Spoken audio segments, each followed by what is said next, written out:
Close Dave Ross took over October 2nd and has big plans for the city. Lisa BROADT, TCPALM WochitYou do realize, of course, that the Stuart Commission conducted a nationwide search to find the city manager they're now shoving out the door. Last year the city paid consultant Colin Baenziger. Initially, there were 88 candidates, the consultant pared it down to 10, then commissioners voted for their top 5. The top vote getters all got an interview. And from this exhaustive process, Dave Ross emerged. He started work as city manager October. To now, barely 7 months later, commissioners are giving him the bum's rush. More, Stuart city manager placed on administrative leave, future employment in jeopardy. More, Stuart commissioners call on city manager Dave Ross to resignate. A special meeting Wednesday, commissioners voted 4-1 to put Ross on paid administrative leave pending a May 14th meeting, where they'll discuss his possible resignation, or termination.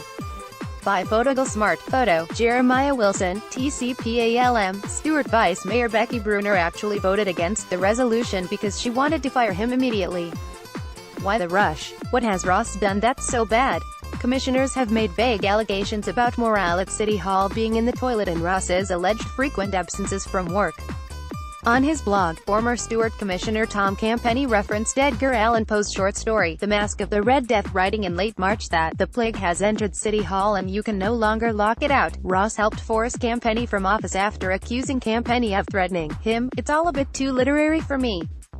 But as Campenny notes, there have been quite a few resignations among senior city staff, the fire chief, then a battalion chief, the one assistant to the city manager and the building official, followed by another assistant to the city manager, and then the director of public works. Are all these departures all attributable to Ross? Doubtful. Earlier this year, the city passed fairly generous voluntary early retirement, separation incentive packages, and some might simply have taken advantage of them. But at least one departing employee, Nicole King, former senior executive coordinator to Ross, specifically cited the management style of the city manager as a reason for her departure. "There was no communication, no recognition of my skills, no desire to critically think about future opportunities that could have put the city in a better position," she wrote on her exit interview questionnaire. And right around the time Ross said Campenny threatened him, Campenny had begun asking questions about Ross's supposed absences from work, which other commissioners now cite as part of the case against Ross. None of this makes for an airtight case, and Ross, at Wednesday's meeting, submitted an 8-page letter to commissioners defending his job performance. They were unmoved. And if they've got the evidence to back up their misgivings, maybe they're right to bring the Dave Ross era to an end. But let's not place all the blame for this fiasco at the door of the city manager. The city commission deserves a huge helping of blame itself. The city of Stuart has been a political clown show for a while now. Really, it's a wonder the city continues to function as well as it does in light of the many scandals that led to 2 mayors being forced to step down over the course of 3 months in 2017, and triggered Campenny's resignation earlier this year. Still, you could say that's all politics, the type of backbiting and score-settling common in small towns across the country. The city manager imbroglio, on the other hand, is more serious.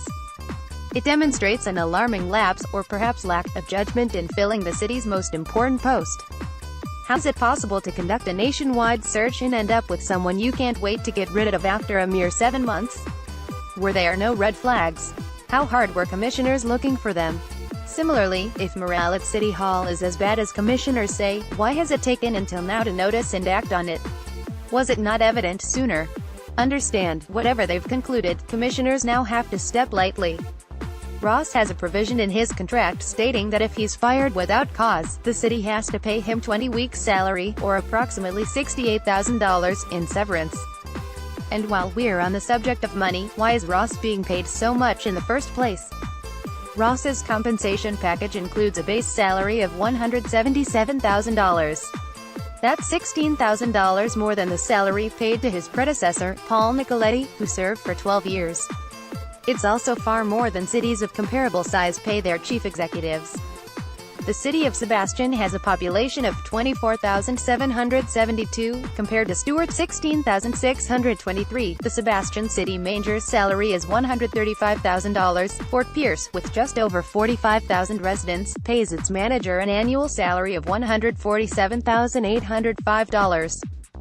Vero Beach, almost identical in size to Stuart, pays its city manager a salary of $154,622. Even Marin County Administrator Taryn Krzda makes less than Ross, with a $174,070 salary.